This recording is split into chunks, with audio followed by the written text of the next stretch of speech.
Lecture de la lettre de saint Paul apôtre aux Romains. Frères, à celui qui peut vous rendre forts, selon mon évangile qui proclame Jésus-Christ. Révélation d'un mystère gardé depuis toujours dans le silence, mystère maintenant manifesté au moyen des écrits prophétiques selon l'ordre du Dieu éternel, mystère porté à la connaissance de toutes les nations pour les amener à l'obéissance de la foi, à celui qui est le seul sage, Dieu par Jésus-Christ, à lui la gloire pour les siècles. Amen.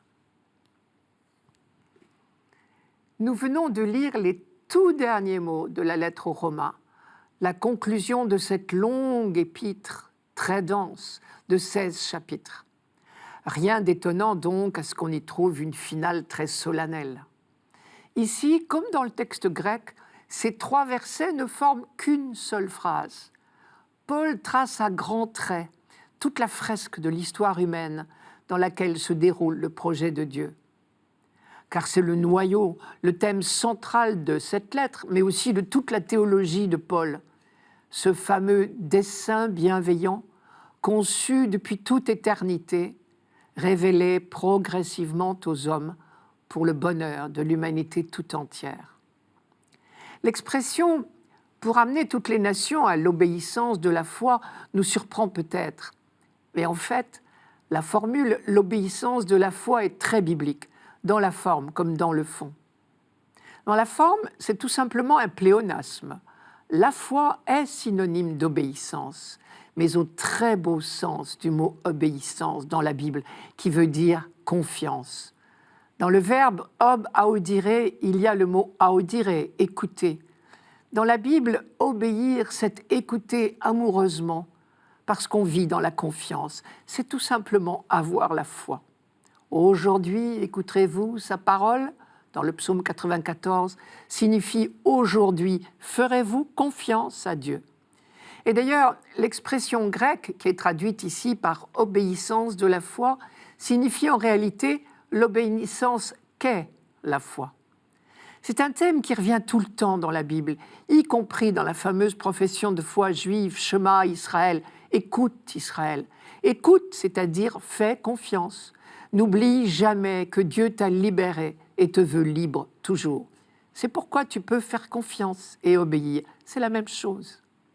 Il s'agit donc de conduire à l'obéissance de la foi, c'est-à-dire à la foi tout court, à la confiance, toutes les nations païennes. On dit souvent que Paul est l'apôtre des nations païennes, mais bien avant lui, l'Ancien Testament affirmait que le salut de Dieu concerne l'humanité tout entière. Ce fut, grâce à la révélation, bien sûr, l'une des grandes avancées de la pensée biblique, surtout après l'exil à Babylone. Par exemple, chez Isaïe, « Ma maison s'appellera maison de prière pour tous les peuples ». Ou même déjà, dès avant l'exil, chez Jérémie, « Moi, je suis le Seigneur, le Dieu de tout être de chair ». Ou chez Joël, « Je répandrai mon esprit sur tout être de chair ». Une fois acquise cette conviction que le projet de Dieu est universel, c'est-à-dire qu'il concerne l'humanité tout entière, et pas seulement un peuple privilégié, alors on a relu dans ce sens la fameuse parole de Dieu à Abraham, je vous la rappelle, « En toi seront bénies toutes les familles de la terre ». S'il a fallu le répéter si fort et si souvent, c'est bien parce qu'on avait tendance à l'oublier peut-être, mais ne jugeons personne. Aujourd'hui encore, ce rappel n'est sans doute pas inutile aux chrétiens que nous sommes. Saint Paul s'inscrit donc tout à fait dans cette même ligne d'universalisme que l'Ancien Testament. Dans la lettre aux Éphésiens, par exemple, je cite « Toutes les nations sont associées au même héritage », dit-il.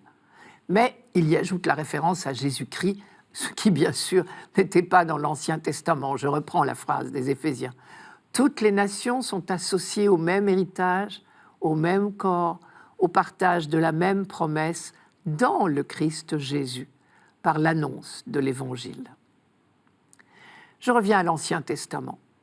La grande découverte de l'Ancien Testament, c'est que le Dieu tout autre se fait le tout proche. Parce qu'il est le tout autre, son projet n'est pas à la portée de notre intelligence humaine.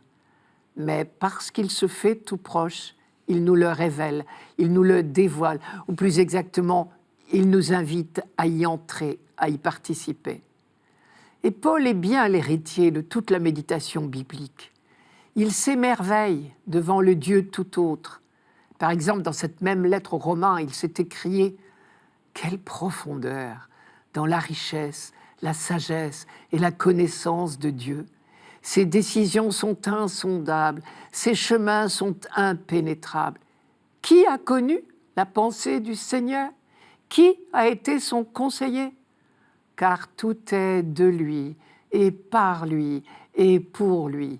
À lui la gloire pour l'éternité. Amen. » Et Paul s'émerveille aussi devant le Dieu qui se fait proche, au point de nous faire entrer dans son mystère. Il le dit ici dans la lettre aux Romains, mais également dans sa première lettre aux Corinthiens, je cite, « Ce dont nous parlons, c'est de la sagesse du mystère de Dieu, sagesse tenue cachée, établie par lui dès avant les siècles pour nous donner la gloire. » Un peu plus tard, la lettre aux Colossiens le dira dans une formule lapidaire, « Le mystère qui était caché depuis toujours à toutes les générations, mais qui maintenant a été manifesté à ceux qui l'a sanctifié. » Quand Paul écrit « Le mystère est maintenant manifesté », il parle des temps nouveaux, inaugurés par la venue du Christ, car il divise l'histoire humaine en deux temps. Il y a avant et après la venue du Christ. Le mystère de Dieu se déploie sur l'ensemble de l'histoire, mais avant, il ne se dévoilait que partiellement, progressivement. Désormais, en Jésus-Christ, il est pleinement dévoilé. Il ne nous reste plus qu'à ouvrir les yeux